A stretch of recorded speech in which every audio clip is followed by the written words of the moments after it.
성경에는 하나님께서 통치하시는 세 종류의 왕국이 나옵니다. 그것은 하늘의 왕국과 하나님의 왕국, 그리고 하늘왕국입니다.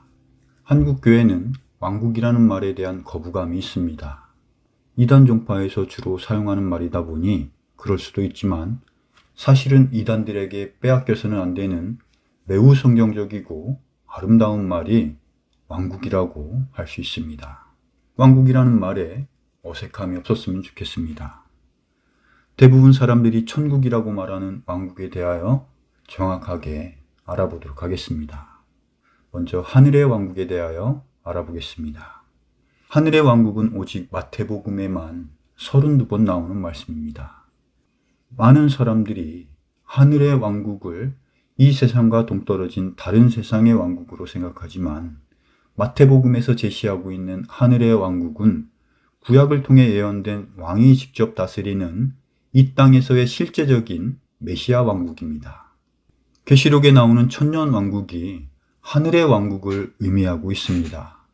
천년 왕국에 대한 신구약 성경 말씀을 통해 마태복음에 나오는 하늘의 왕국이 실제적인 지상의 왕국이며 땅에 속한 물리적이며 정치적인 왕국이라는 것을 분명하게 알 수 있습니다.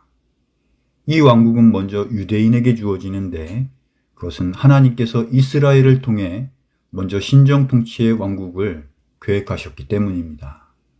그들이 하늘의 왕국에 들어가는 조건은 하늘의 왕국을 완성하시는 예수 그리스도를 그들의 왕으로 맞아들이는 것입니다.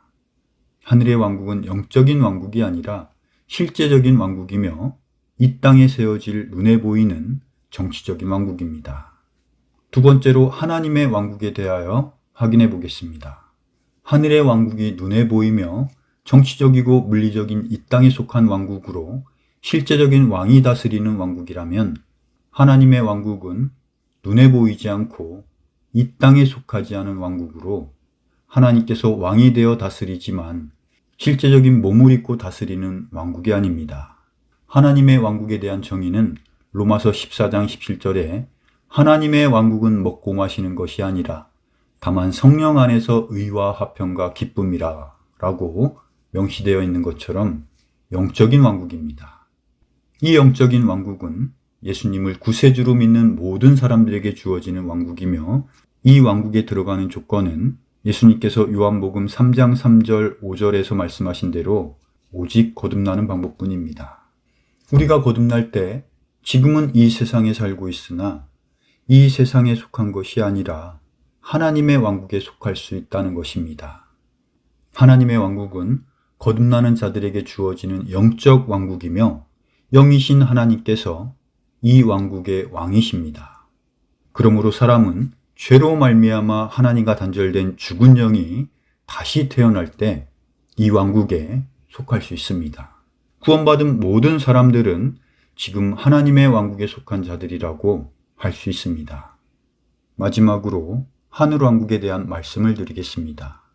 하늘왕국은 성도가 죽어서 가는 셋째 하늘에 있는 왕국입니다. 하늘왕국에서 하나님께서는 하늘들 위에 있는 왕자에 앉아 계시며, 예수 그리스도께서는 아버지 하나님 오른편에 앉아 계신다고 하셨습니다. 이 왕국은 바울 사도에 의해 낙원이라고 불리고 있으며 대부분 사람들이 말하는 천국을 의미하고 있습니다. 그래서 성경은 이 왕국을 디모데후서 4장 18절을 통해 하늘왕국으로 기록하고 있습니다. 간단하게 정리를 해보겠습니다. 하늘의 왕국은 예수님께서 성도들과 함께 지상재림을 하셔서 이 땅에서 천년 동안 다스리는 물리적이고 정치적인 천년왕국을 말합니다. 하나님의 왕국은 예수 그리스도의 피로 거듭나는 모든 성도들에게 주어지는 영적 왕국입니다. 우리가 거듭난 후에도 여전히 이 땅에 살고 있지만 우리의 소속은 이 세상이 아니라 하나님께서 왕이신 하나님의 왕국에 있다는 것입니다. 하늘 왕국은 성도가 죽어서 가는 셋째 하늘에 있는 왕국입니다. 대부분 사람들이 천국이라고 말하는 곳입니다. 하늘 왕국은 성도의 혼이 안식하는 곳이고, 하나님께서 왕자에 앉아 계시며 예수 그리스도께서 하나님 아버지 오른편에 앉아 계시는 왕국입니다. 많은 기독교인들이 새 왕국을 통칭해서 천국이라고 말하는데, 그것은 성경적으로 정확한 말이 아닙니다. 성경은 하늘의 왕국과 하나님의 왕국, 그리고 하늘 왕국을 분명히 구분하고 있습니다. 믿는 사람들에게 주어지는 새 왕국을 정확하게 구분할 때 우리는 보다 큰 소망 가운데 주님만을 바라보며 살 수 있을 것입니다. 감사합니다.